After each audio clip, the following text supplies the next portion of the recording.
Assalamualaikum warahmatullahi wabarakatuh. Berjumpa lagi dengan saya, Bapak Agus Salim, dalam mata pelajaran Pendidikan Agama Islam dan Budi Pekerti. Materi kali ini yang kita akan bahas yaitu tentang sholat, yaitu kita akan mengenal tentang sholat, di mana kita ketahui bahwasanya sholat termasuk di dalam rukun Islam, yaitu rukun Islam yang kedua. Sebagaimana kewajiban kita melaksanakan sholat sebagai orang muslim dan juga umat Nabi Muhammad SAW. Untuk selanjutnya yaitu kita akan mengetahui tentang pengertian sholat. Sholat berasal dari bahasa Arab yang artinya adalah doa, sedangkan menurut istilah, sholat adalah ibadah yang dimulai dengan bacaan takbiratul ihram dan diakhiri dengan mengucapkan salam dengan syarat dan ketentuan tertentu.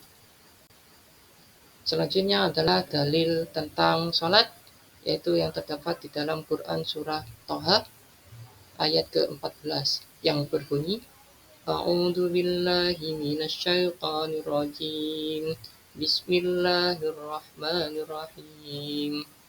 Innani annallaha la ilaha illa ana fa'buduni wa aqimis sholata lidzikri.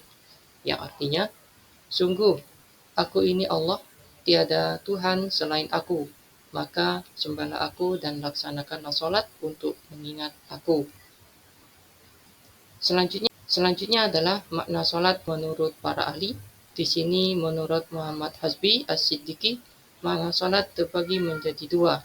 Yang pertama yaitu menurutnya yaitu al-haqiqah, yaitu dengan melukiskan kehakikat sholat, yaitu berharap hati atau jiwa kepada Allah secara serius yang mendatangkan takut kepadanya serta menumbuhkan di dalam jiwa rasa keagungannya.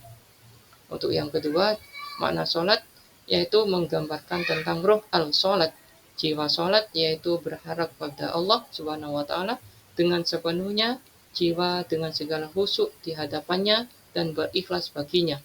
Hadir hati baik dalam berzikir, baik dalam berdoa atau memuji. Selanjutnya, Hasbi juga mengatakan bahwa definisi sholat yang melengkapi rupa, hakikat, dan jiwa sholat ialah berhadapan hati atau jiwa kepada Allah Subhanahu wa Ta'ala. Selanjutnya adalah sejarah sholat. Kita ketahui sejarah sholat yaitu berawal yang diberitakan ibadah sholat dimulai saat para Rasulullah yang dipanggil oleh Allah yang dinamakan dengan Isra Mi'raj yang terjadi pada tanggal 27 Rajab tahun ke-10 kenabiannya. Isra Mi'raj ialah perjalanan Rasulullah SAW di mana suatu malam beliau berjalan dari Masjidil Haram ke Masjidil Aqsa di Palestina, kemudian naik ke Sidratul Muntaha. Pada awalnya Allah memerintahkan sholat sebanyak 50 kali dalam sehari semalam. Namun Rasulullah SAW meminta keringanan kepada Allah sehingga Allah berfirman, "Wahai Muhammad, sesungguhnya kewajiban sholat itu 5 kali dalam sehari semalam. Setiap sholat mendapatkan pahala 10 kali lipat, maka 5 kali sholat sama dengan 50 kali sholat. Barang siapa berniat melakukan satu kebaikan yang dia tidak melaksanakannya, maka dicatat untuknya satu kebaikan. Dan jika ia melaksanakannya, maka dicatat untuknya 10 kebaikan. Barang siapa melakukan satu kejelekan, namun dia tidak melaksanakannya, maka kejelekan tersebut tidak dicatat sama sekali." Dan juga selanjutnya, kita akan membahas tentang kedudukan sholat dalam Islam. Sholat memiliki kedudukan yang tinggi dalam Islam, di mana sholat diibaratkan sebagai tiang atau fondasi sebuah bangunan. Bila tiangnya roboh, maka runtuhlah bangunan tersebut. Sementara bila tiangnya kuat, maka bangunannya pun akan kuat. Berikut ini keutamaan sholat bisa dilihat dari beberapa hal berikut, yaitu sholat merupakan kewajiban utama. Hal ini karena sholat termasuk rukun Islam yang kedua setelah syahadat. Sholat sebagai pembeda antara umat Islam dengan orang kafir. amalan yang pertama kali akan dihisab pada hari kiamat yaitu adalah sholat. Selanjutnya adalah manfaat sholat bagi kesehatan tubuh, di mana kita ketahui dalam melaksanakan sholat kita mulai dari awal yaitu melaksanakan takbiratul ihram dan diakhiri dengan salam. Gerakan takbiratul ihram dalam melakukan atau dalam manfaat kesehatan, di mana gerakan pada saat melakukan takbiratul ihram dilakukan dengan berdiri tegak lurus dengan sempurna, maka terdapat manfaat pada saat melakukan gerakan, yaitu memberikan kesehatan pada organ tubuh paru-paru. Ketika tangan diangkat, maka tulang rusuk akan terangkat, sehingga memperlebar rongga dada. Selanjutnya, gerakan yang kedua adalah meletakkan kedua tangan di atas dada, di mana ketika kita meletakkan kedua tangan di atas dada, bukan diletakkan di perut, akan membuat bahu kanan kiri otomatis terangkat dan juga ketiak sebagai stasiun peredaran limfe akan tetap terbuka. Gerakan yang ketiga yaitu adalah rukuk dan tumakninah, di mana posisi rukuk dalam kondisi menekuk 90 derajat, tulang belakang tetap lurus, tidak melengkung.